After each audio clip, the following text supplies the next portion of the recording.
ndabashuje cyane mbifuriza ibihe byiza mbasaba gukora subscribe kuri channel yanjye. Tugeze ku gice cya 5 ku mwandiko wa Nyangufi n'abakuru be. Ariko mu gice cya 4 byari bikomeye. Nyangufi yarapfuye n'abakuru be bari bapfuye, inkota ifashwe n'umugore we. Sinzi niba mwabyumvise mu gice cya 4. Nyangufi agiye kuryama. Mu gice cya 4 Nyangufi bajya kumuryamisha babaha ibiryo bikabananira. Mu gice cya 3 muribuka ko Nyangufi yabayobeje ubwo yuriraga igiti ngarebe urumuri yarabonye kugira ngo barukurikire baze kubona uko bakwisohora muri iri shyamba. Komanteri hano nashyiraho ni ibintu byo kuboneza urubyaro. Kuboneza urubyaro byo birakenewe. Muri iki gihe cya COVID-19 tugumye mu rugo, birashoboka ko ari uwari ufite abana 3 azahita akora uwa 4, wari ufite 4 agakora uwa 5, wari ufite 5 agakora 6, uwari ufite 6 agakora 7. Bikaba nk'uku kwa se wa Nyangufi. Niba ntacyo kubatungisha afite, mubyeyi uzagira imbabazi ntuzajye kubajugunya mu ishyamba. Si ukundi hari ukuntu bagucika bakajya ku mihanda bakanywa ibiyobyabwenge, bakajya mu buraya, ibyo byose bakanabijyamo bakiri batoya. Kubera iki? Ibyo ntawe bitaniye no kujugunywa mu ishyamba. Rero mu gice cya 5 Nyangufi yaduteye ubwoba. Bari kumufana muri uyu mwandiko rwose je yanteye ubwoba. Nagize ubwoba ukuntu ari bwikure muri iriya nzira Nyamurya abana. Yahageze ashakisha uburyo yakwisohora muri rya shyamba, uburyo yava muri biriya bibazo bamushyizemo. Sinzi niba se yarabataye abanze, niba yarabataye yirengera. Reka twumve Nyangufi n'abakuru be igice cya 5. Nyangufi arakora iki?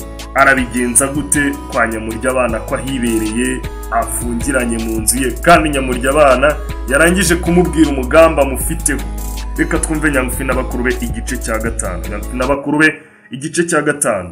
Nyamurya abana yari afite abana 7 b'abakobwa bakiri bato, ariko bakaba beza cyane. Bari imishishe rwose kandi nta mugaye kuko nabo batungwaga n'inyama mbisi nka se. Ariko bari bafite amaso mato y'ikijuju kandi yibumbabumbye, izuru rirerire n'amenyo y'inyinya asongoye cyane.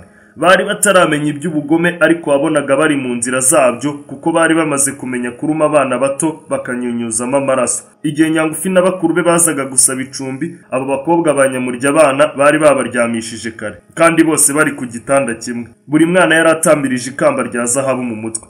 Muri icyo cyumba hari ikindi gitanda kingana n'icy'abo bakobwa bari baryamyeho, maze wa mugore abari icyo aryamishaho b'abahungu, arangije nawe ajya kuryama. Nyangufi ariko akinjira muri icyo cyumba yari yarabutswe ayo makamba ya zahabu bakobwa ba Nyamurya abana bari batamirije aho bari baryamye aho ku gitanda. Yamaze kubona nyina w'abo bakobwa amaze gusohoka, atangira kwibuka amagambo cya kirura cyahoze kivuga kitararyama, no gutekereza uko yashobora kwirwanaho akarokora n'abakuru be. Araturama bishyira kera, bigeze ahaza kwibaza ati none cya cyago cyaza kwicuza icyatumye kitatwica nimugoroba, maze bigatuma kiza kutwica mu gicuku. Yewe have mfe kugerageza nkora iyo bwabaga. Nyangufi ahengera mu gicuku kinishye, bose bamaze gusinzira. Abyuka buhoro, afata utugofero twa bakuru be nake, agenda yomboka no ku gitanda cy'aba bakobwa ba Nyamurya abana, abakuramo ya makamba ya zahabu, maze yasimbuza twa tugofero. Arahindukira ya makamba yatamiriza abakuru be, nawe yitamiriza irindi. Ibyo yabikoraga agira ngo Nyamurya abana naramukaje gukora ishyano muri iryo joro aze kwitiranya abakobwa be na babahungu. Nyangufi arangije araryama, asigara ategereje uko biza kugenda.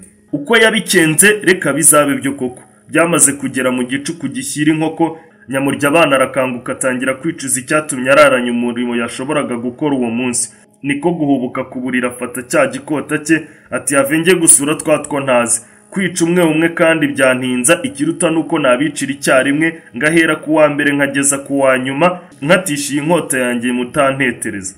Nuko aboneza mu cyumba cya ba bakobwa be, ariko akagenda kabakaba hose kuko hatabonaga, maze ahumira kuri ba bahungu ko bagasinziriye uretse Nyangufi kubera ubwoba yari afite, kuko yatekerezaga ko ikirura gishobora kubica. Nyamurya abana akorakoye ku mitwe yabo asanga hari ya makamba ya zahabu. Niko kuvuga ati narindi koze, yewe ejo naranyoye koko. Arakomeza ageze kuri ba bakobwa be, arakorakora ku mitwe yabo asanga bambaye utugofero twa ba bahungu. Niko kwirya icyara ati bwa busa ngubu hano, kandi nta wundi mwanya wo kubuhwanya utari uyu. burya kuraranya umurimo washoboraga gukora uwo munsi ni ubupfu, kandi ngo utinda mu nturo ukahamburirwa. Cyanya kwihekura gikora uko umutima wacyo kibwirije, ishyano kirarikora, cyadukira abakobwa bacyo kibaciramo kabiri icyarimwe, kihekura gityo ngo ni bene muntu kishe. Kubera uwo murimo kimaze gukora, gisubira ku buriri kishimye cyane, kiraryama kirasinzira. Nyangufi yumvise ko cya kinyagwa gitangiye kugona, akangura abakuru be arababwira ati, nimubyuke vuba duhunge mwokanyagwamwe, cyono nimwambare vuba maze munkurikire. Ubwo ariko bari bataramenya ibyabaye, kuko Nyangufi yabibatekerereje bageze mu nzira bahunga. Basohoka buhoro buhoro, bageze ku rugo bararusimbuka, bagenda biruka ijoro ryose batazi iyo bajya. Aha, ababashije kunkurikirana bakurikiye iyi nkuru, yewe we, Nyangufi akoze akazi katoroshye, abashije gucika ahangaha. Ese ubu mu gice cya 6 biragenda gute? Ubu se iki gikoko kiramutse gikangutse aka kanya kigasanga ntarava aho ngaho, kigasanga yatumye cyica abana bacyo. Nakoze cyane kunkurikira, ciao ciao, nawe ubutaha. Imigani myinshi iracyahari, pete nzukira ibye murabizi, cacana ibye murabizi, nabyo biri ku rutonde rw'ibyo nzabasomera. Nakoze cyane, mugumye mukore subscribe. Thank you.